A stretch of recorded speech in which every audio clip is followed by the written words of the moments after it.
تو welcome to another video. ایک نئی ویڈیو کے ساتھ ایک نیا ٹاپک ہے آج. آج کا ٹاپک ہمارا ہوگا international court of justice ICJ، اس کے کیس سٹڈیز اور سٹرکچر کے حوالے سے.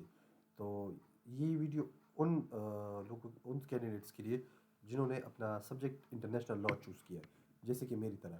تو انٹرنیشنل لاء میں اب ہم یعنی اس کی سٹرکچر اور ICJ کے سٹرکچر اور کیس اپروچ کو ہم اسٹڈی کریں گے. تو چلیے اپنی ویڈیو شروع کرتے ہیں.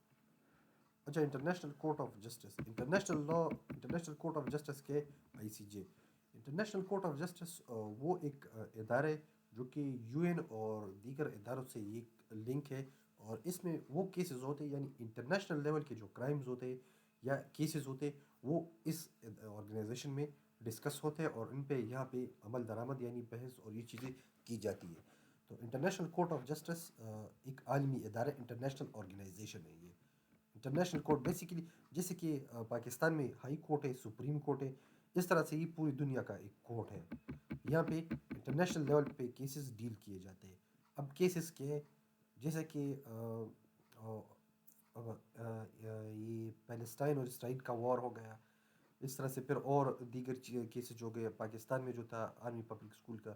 تو اس طرح کے جو مقدمات ہیں وہ یہاں پہ سماعت. لیکن اب پتہ نہیں کس طرح سے ہوتے ہیں، کس یہاں پہ پٹیشن، یہ اس کا آئیڈیا مجھے نہیں، لیکن یہاں پہ کیسز ڈیل کیے. اب جیسے کہ ویسلز کا معاملہ ہو گیا، ایک شپ پہ قبضہ ہو گیا، تو یہ ساری چیزیں یہاں پہ ڈیل کی جاتی. اچھا، ICJ is responsible for settling legal disputes between states, providing advisory opinions on legal questions. It operates under international law and aims to promote peaceful resolution of conflict. جیسے کہ میں نے شروع میں کہا، یہ انٹرنیشنل لیول کی کیسز ڈیل کرتے ہیں، اور میں نے ایگزامپلس بھی کچھ سیٹ کیا آپ لوگوں کو کہ ڈسپیوٹس بٹوین اسٹیٹس کو ریزالو کرتے ہیں.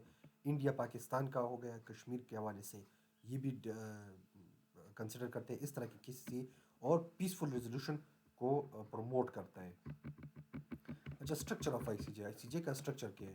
اٹ کنسسٹ آف 15 ججز elected for a term of 9 years.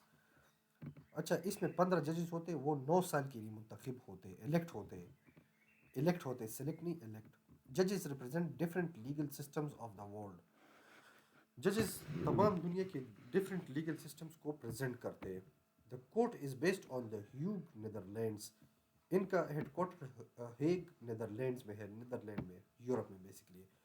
The diversity of judges ensure fairness and representation in decision making. تو 15 ججز ہیں، یہ مختلف علاقوں سے، مختلف کنٹریز سے یہ الیکٹڈ ہوتے ہیں for a term of 9 years. Jurisdiction of ICJ کے دو مین جورسڈکشن ہیں، ایک ہے کنٹینشیس جورسڈکشن اور ایک ہے ایڈوائزری جورسڈکشن. کنٹینشیس میں کیا ہے؟ Cases between states where both parties agree to submit the dispute. یعنی اس میں دونوں پارٹیز اپنی ڈسپیوٹ کو سبمٹ کرتے کہ اس کے لیے ایک پراپر حل نکالا جائے. پھر آتے advisory jurisdiction, legal opinions requested by UN organs اور specialised agencies.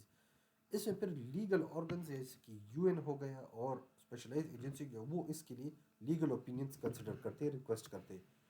This distinction is important for understanding how the court functions.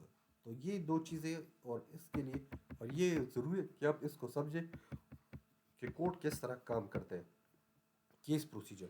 The process of handling a case in the ICJ includes filing of written application. اس کی case procedure کیا ہے؟ اس میں آپ filing of return applications دیں گے، اس کے لیے اپلیکیشن دیں گے. Submission of written arguments by both parties اس میں آرگومنٹ سبمٹ کریں گے.